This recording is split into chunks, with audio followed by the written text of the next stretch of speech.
So today I'm going to be showing you how I created this beautiful design set using acrylics from CJP. Make sure you stay to the end for the finished result. So the first nail that I'm doing is an ombre nail. I start off by doing the tip of my nail. I work that colour down the nail towards the tip, and I'll try and feather that back a little bit at the back so I get a nice smooth blend.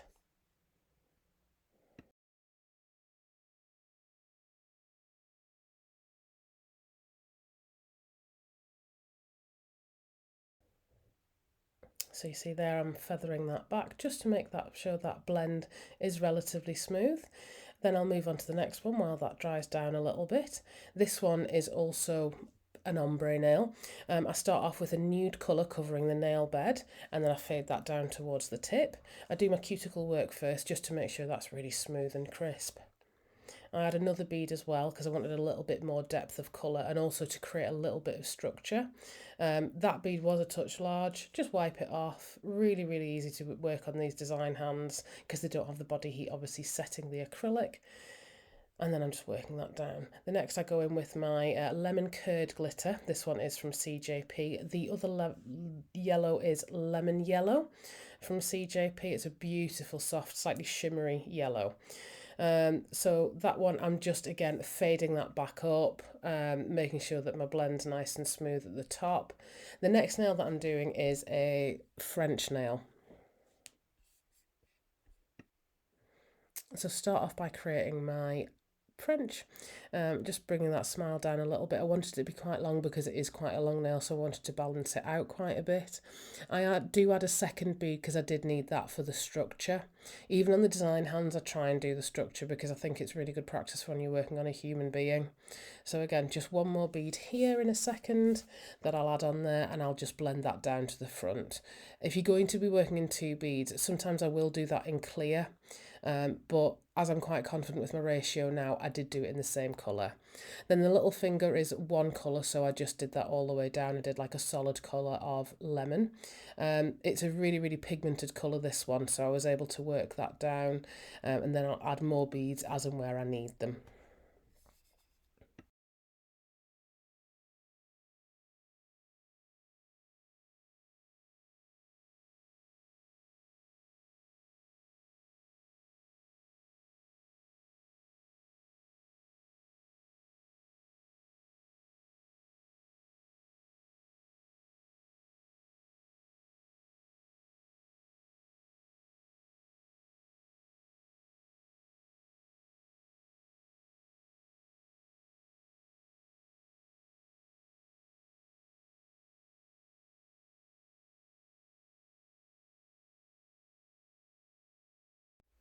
Next I create my ombre, so I'll place that bead just over where that join is. I've made sure that's quite well drained, and then I'm going to feather that forward towards the tip. I think this is a 2 bead one, so then I'll add another bead there. Yeah, that's right. So then I'll add my cuticle bead, just tucking that nicely into the cuticle and then feathering that down again. Again, I've tried to bring that down a little bit more just to make sure my blend's really smooth and it's kind of covered any harsh lines.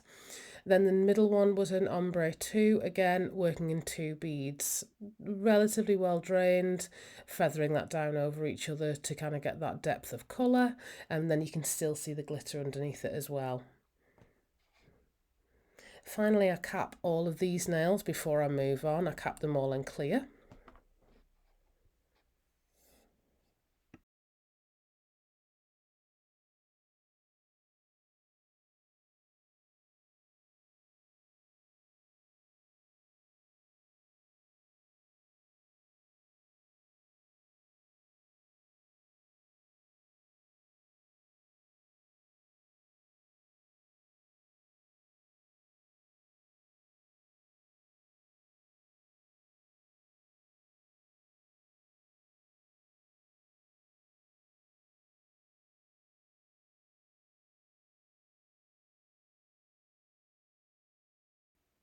The reason that I capped that particular nail first was because I didn't want to get any dust from the filing that I'm going to do now in it.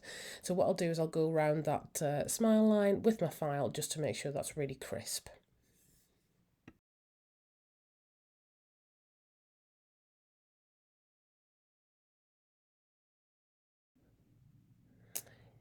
Here again, just capping that in clear. What I did as well was I wiped my brush over the nail first to make sure that was really well hydrated, so when I put that bead on, it blends in really smoothly. Add as many beads as you need. This is a particularly long nail, so what I've done here is I have added quite a bit of an apex, not massive because it is a design hand, but again I try and work as closely on the design hand as I do on a human being, because I think it's really good practice for the structure that you'll need.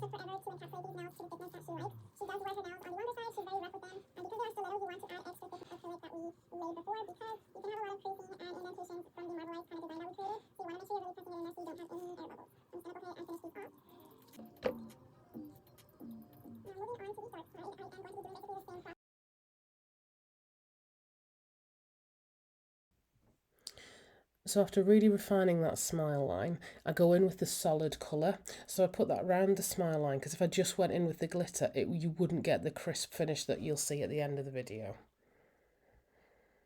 Again, adding more beads as and where you need them.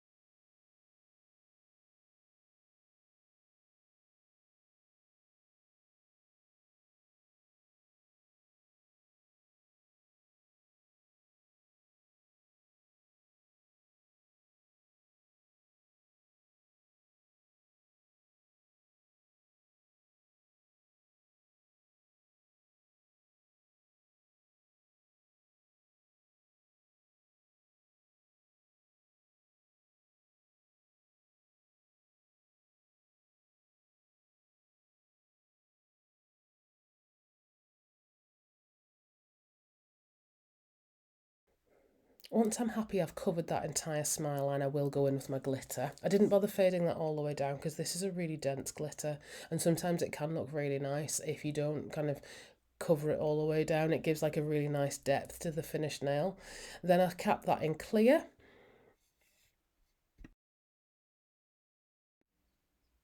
Once all those nails are cleared and they've dried down, I go in with one of my cuticle bits. Now this tool's excellent for just kind of smoothing out and really sealing that cuticle area in. So obviously finger coming out of the nail ever so slightly there, but yeah, just take that. I just take that round all of the fingers in the cuticle, and it gives a really smooth finish.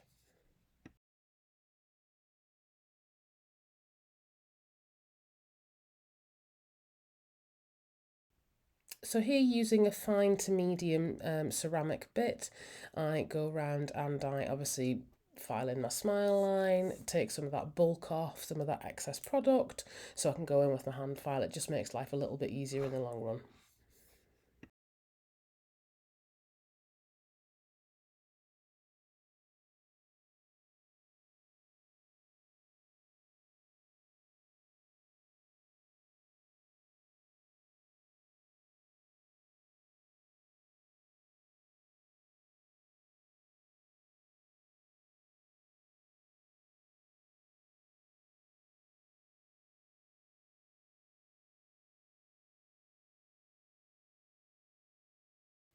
I've also got these amazing metal file boards from Nailed by Lucy. I will try and put everything in the description so you can have a look at them yourself.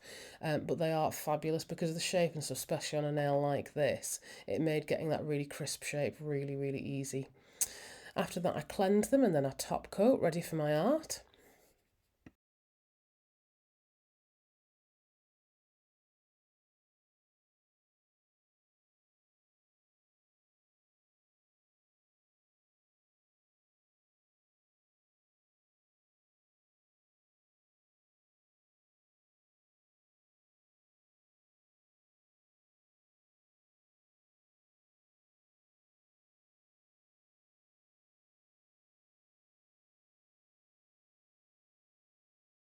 So for the art, I start by just using the CGLP gel paint in Snowdrop and the Line It Fine brush from CJP just to create these lovely swirls.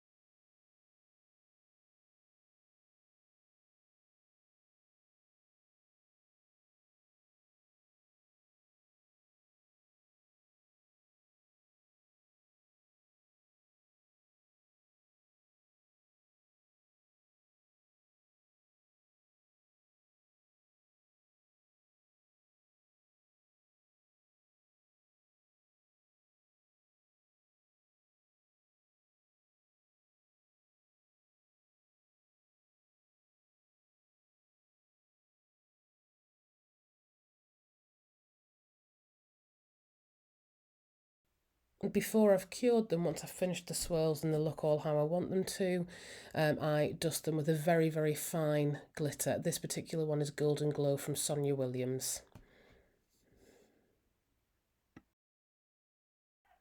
What I sometimes like to do on a design set like this one is paint my line and then just have a look back just to make sure I'm not overdoing it. But on this one I decided I wanted just a few more lines because I'm going to add some 3D flowers in a moment.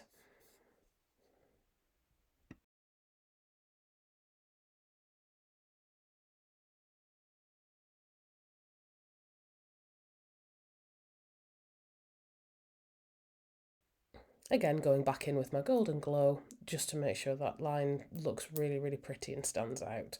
I'll cure that for 60 seconds under the lamp and then I'll dust it off to get all the excess glitter off.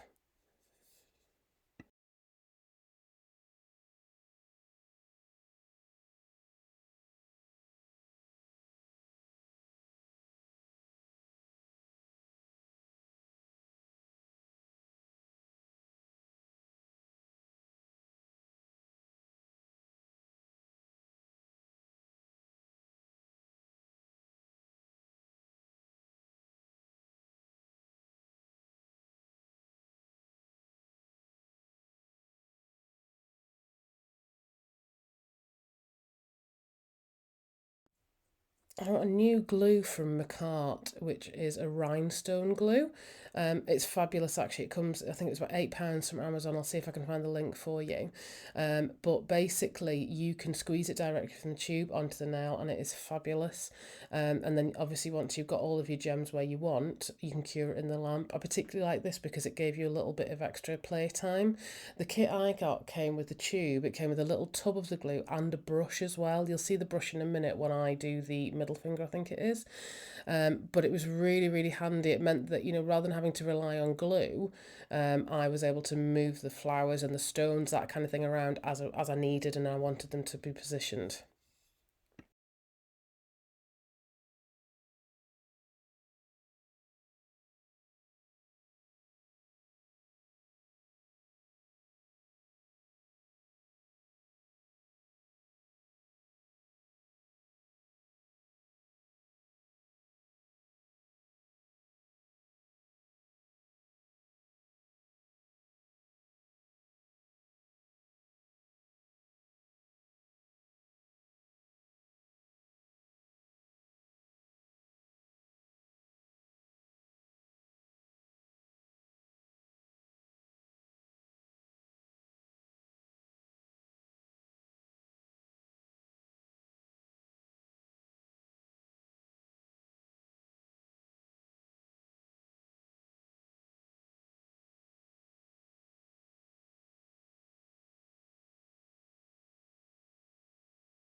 So the same process for all of these little flowers, just did a thin line of that glue, positioned the flowers as I wanted them, and then I popped the hand in the lamp. Again, the glue actually meant that the flowers stayed where they where I wanted them, and they didn't migrate, so it was really good. They didn't actually kind of come off once they'd been in the lamp or move around, so I'd really recommend the glue. And in a moment, we've got the final look. Thank you for taking the time to watch. I'd love it if you'd drop me a like and a follow and share this to anybody that you think could enjoy it. I hope you enjoyed these. Do let me know what you think and what you thought in the comments. And if there's anything else you'd like to see from me, please let me know because I'd love to help you out. Thanks, guys. Bye now. I am going to show you how my apex